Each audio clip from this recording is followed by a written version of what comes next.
سلامونه ولیکې هیلې په دې ویډیو کې زده کوو چې څنګه په ایکسپرو سیستم کې خپل نمایندګي تنظیم کړو او څنګه خپل نمایندګي ته خزانه د ګټې او د نایجیریا حسابونه او یو نمایندګي د بلې نمایندګي سره ونښلو. په اول قدم کې راځو خزانه انتخابو. د نمایندګي د تنظیماتو تللو لپاره راځو پر تنظیماتو آیکن باندې کلیک کوو او راځو څنګه ته. دلته موږ کتلی شو موږ د کندوز په څنګه کې او اوسنی لاګین یوزر زموږ امتحاني یوزر یو دی. د امتحاني یوزر لپاره د خزانه ټاکلو لپاره پر خزانه وټاکي باندې کلیک کوو او یو نوی حساب ورته جوړو او نوم ورته لیکو د کندوز خزانه.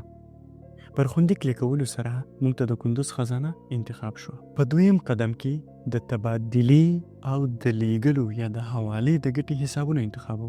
اوس راځو د تبادلې د ګټې انتخابولو لپاره پر حساب وټاکي باندې کلیک کوو او دلته د کندوز د تبادلې د ګټې حساب اضافه کوو.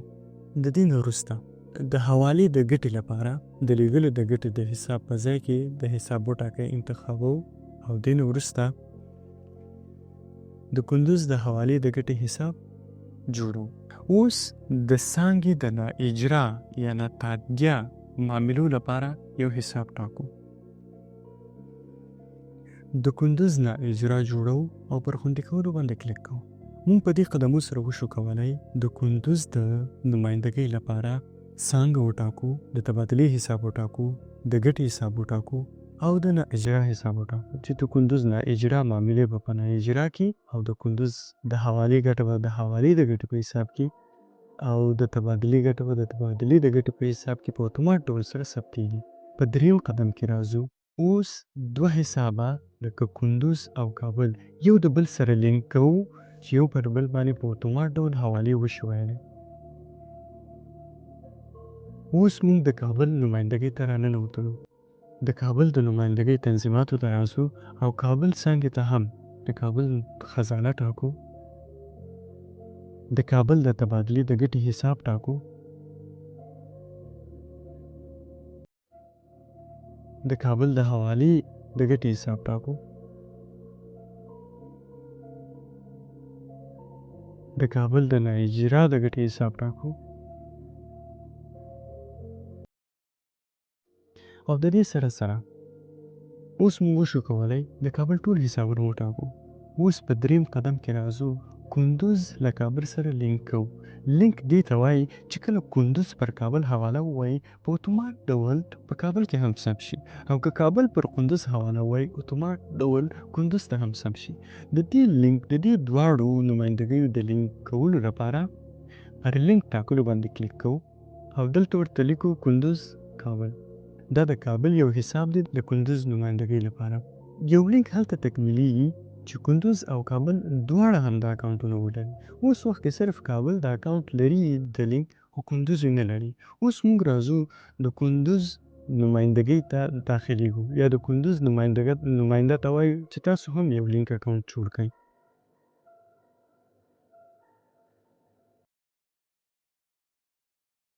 اوس د کندوز اصلي نمایندګۍ ته داخل شو.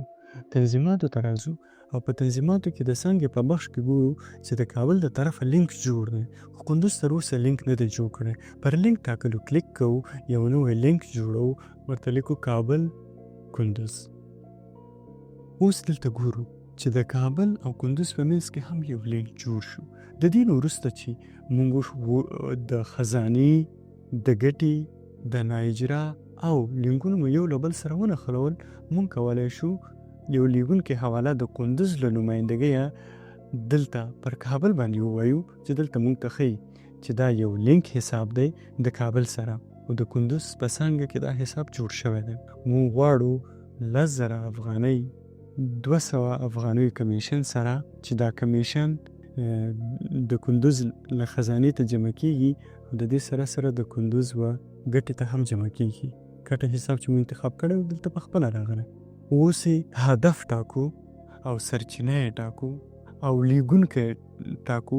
د احمد په نوم لیږونکی اوس وخت کې موږ په سیسټم کې نه لرو، نو راځو یو نوی احمد نامه لیږونکی ثبتوو. بیا ټلیفون شمیره ورته لیکو او د تذکرې نمبر یې لیکو. د دې سره سره ښار یې لیکو چې په کندوز کې دی، پته یې لیکو او د دې سره سره انتخابو چې دا تعزیراتو لیست په تطبیق شوی دی. پر خوندیک لیکولو سره اوس نو لیږونکی احمد دی، د اخیستونکي نوم چې محمود به یې موږ یې په یاداشت کې لیکلی شو.